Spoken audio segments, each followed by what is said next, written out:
ইমাম আবু হানিফা রাহমাতুল্লাহ আলাইহি কিভাবে সালাত আদায় করেছেন আর আপনার আমার সালাত কিভাবে হয় একটু ভালো করে খেয়াল করবেন।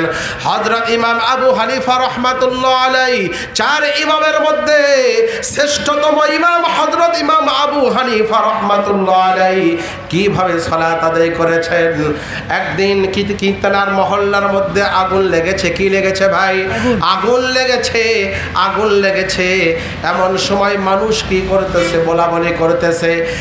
যখনই আগুন লেগেছে তার পাশের বাড়িতে আগুন নিভানোর জন্য পুরো মহল্লাবাসী ছুটে এসেছে আগুনটা বাসার আগুনটা নিভিয়ে দেওয়ার জন্য। এমন সময় হযরত ইমাম আবু হানিফা রাহমাতুল্লাহ আলাইহি তিনি বের হলেন না। এমন সময় যখন আগুন নিভানো কমপ্লিট হয়ে গেল, সমাপ্ত হয়ে গেল, এমন সময় মানুষ বলাবলি করতে লাগলো এখানে তো ইমাম আবু হানিফা রাহমাতুল্লাহ আলাইহি আছেন, কিন্তু তিনি কেন আসেননি? তিনি কি তাদেরকে প্রশ্ন করার দরকার আছে না নাই? কথা বলেন। তিনি কি করলেন? সঙ্গে সঙ্গে তেনার বাড়িতে গেলেন, যাওয়ার পরে দরজায় লক করলেন। লক করার সাথে সাথে ইমাম সাহেব বলল, ওকে বলল আমি আপনার প্রতিবেশী, একটু আপনি দরজাটা খুলেন। বলল কি বলো বাবা? বলল আপনার দরজাটা খুললেই আপনাকে আমি বলবো। তিনি কি করলেন? দরজাটা খুলে দিলেন। দেওয়ার পরে বলল, আপনি কি জানেন না আপনার প্রতিবেশীর বাড়িতে আগুন লেগেছে আর আপনি এই রাতের বেলা আপনি ঘুমিয়ে কি করেন? বলল বাবা খোদার কসম করে বললে কাফারা দেওয়া লাগবে না, তোমরা আগুন নিভানোর দুনিয়ার আগুন নিভানোর কাজে তোমরা ব্যস্ত ছিলে আর আমি আমার জাহান্নামের আগুন নিভানোর জন্য তাহাজ্জুদের সালাত আদায় করে আমার জাহান্নামের আগুন নিভানোর জন্য আমি ব্যস্ত হয়ে আছি। এখানে কার বাড়িতে আগুন লাগছে তোমরা এসেছো, আমি সত্য কথা আমি কোনো কিছুই আমি বলতে পারবো না। আল্লাহু আকবার, আল্লাহু আকবার। তাদের সালাত, তাদের নামাজ কেমন ছিল আর আপনার আমার সালাত কেমন একটু ভালো করে খেয়াল করবেন। আপনার নামাজ পড়তে গেলে, সালাত আদায় করতে গেলে পুরো দুনিয়ার চিন্তা চেতনা আপনাকে আমাকে গ্রাস করে নেয়। আপনি নামাজ পড়তে গেছেন, দুনিয়ার চিন্তা আপনাকে আপনার আমার ভিতরে আসে কি আসে না ভাই? কথা বলেন। চলে আসে। কারণটা কি? আপনার আমার নামাজ একমাত্র মানুষকে দেখানোর জন্য হচ্ছে। আল্লাহর ভয়, আল্লাহর ধ্যান ধারণা নিয়ে আপনার আমার সালাতটা আদায় হচ্ছে না। কথা ঠিক না ঠিক বলেন? এই জন্য সালাত আদায় করতে গেলে আপনার আমার চিন্তা চেতনা এক করতে হবে। রবের ইবাদত করেছি, রবের ইবাদত করতেছি, রবকে হাজির নাজির করে রব যেভাবে ইবাদত করতে বলেছে সেইভাবেই আপনাকে আমাকে চিন্তা চেতনা আল্লাহর প্রতি পরিপূর্ণভাবে চিন্তা চেতনা নিয়ে সালাত আদায় করতে হবে কি হবে না? কথা বলেন। আর আপনার আমার সালাত কেমন হয় শোনেন। আল্লাহর এক বান্দার চারটা দোকান। কয়টা দোকান? চারটা দোকান। ইশার সালাত আদায় করার জন্য তিনি আসছেন। আসার পরে ইশার সালাত আদায় করবে, করার পরে সালাতের মধ্যে একটু ভুল হয়েছে। ভুল হওয়ার পরে হুজুর 3 রাকাত পরেই সালাম ফিরেছে। বলাবলি করতেছে মুসল্লিরা হয়তোবা ভুল হয়েছে।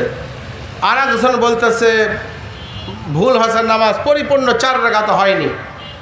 কিন্তু মসজিদের একটা কোণার থেকে একটা মুসল্লি আওয়াজ দিয়ে বলতেছে না, সালাত 3 রাকাত হয়েছে, আমি গ্যারান্টি 4 রাকাত সালাত আদায় হয়নি। আজ কেউ এইরকম বুকের ভেতর সাহস নিয়ে গ্যারান্টি নিয়ে বলতে পারলো না। আল্লাহর ওই নামাজি ব্যক্তি, ব্যবসায়ী ব্যক্তি বলল, তাকে প্রশ্ন করলো, ভাই আপনি কি করলেন? আপনি যে গ্যারান্টি দিচ্ছেন যে এখানে 4 রাকাত সালাত হয়নি, 3 রাকাত হয়েছে, আর কারণটা কি আপনি আমাকে একটু বলেন। বলতেছে আর কারণ হচ্ছে আমার 4টা দোকান। কয়টা দোকান? 4টা দোকান আছে। আমি এত ব্যস্ত থাকি ব্যবসা নিয়ে, আমি 4 দোকানের হিসাব আমি এই 4 রাকাতের মধ্যে করি। কয় রাকাতের মধ্যে করে? 4টা দোকানের হিসাব এই 4 রাকাত, ইশার 4 রাকাতের মধ্যে 4টা দোকানের হিসাব করে। আজকে আমি 3টা দোকানের হিসাব করেছি, করার পরে 4 নাম্বার দোকানের হিসাব আমার এখনো সমাপ্ত হয়নি, তার আগেই সালাম ফিরেছে ইমাম সাহেব।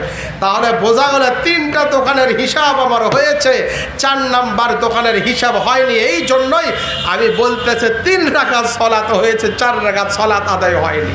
তাহলে আপনার আমার নামাজের অবস্থা কেমন একটু চিন্তা করেন।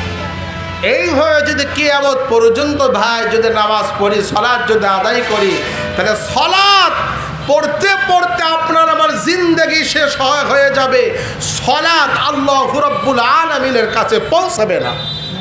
এই জন্য আপনাকে আমাকে সালাত আদায় করতে হবে ইখলাসের সাথে। কিসের সাথে? ইখলাসের সাথে। আল্লাহকে বিশ্বাস করেছি, আল্লাহর ধ্যান, আল্লাহর চিন্তা, আল্লাহর চেতনা নিয়ে আপনাকে আমাকে কি করতে হবে ভাই?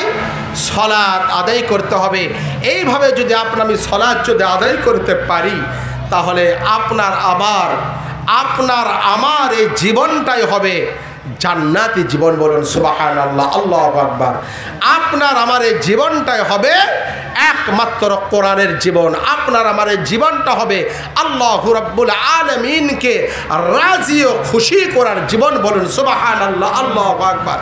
একটু জিকির করে লা ইলাহা ইল্লাল্লাহ, লা ইলাহা ইল্লাল্লাহ, লা ইলাহা ইল্লাল্লাহ, লা ইলাহা ইল্লাল্লাহ, হাসবি রব্বি জাল্লাল্লাহ, মা ফি কলবি গায়রুল্লাহ, শাফি মা ফি হুয়াল্লাহ, লা ইলাহা ইল্লাল্লাহ।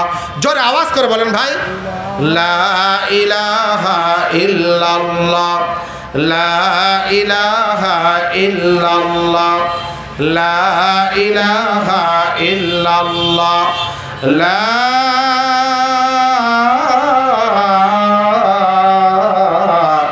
ইলাহা ইল্লাল্লাহু মুহাম্মাদুর রাসূলুল্লাহ সাল্লাল্লাহু আলাইহি ওয়াসাল্লাম।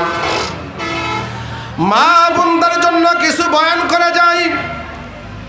ও আমার মা, ও আমার বোনেরা, ইসলামের জন্য একমাত্র ইসলামে হযরত সুমাইয়া রাদিয়াল্লাহু তাআলা আনহু ইসলামের জন্য শহীদ হয়েছেন।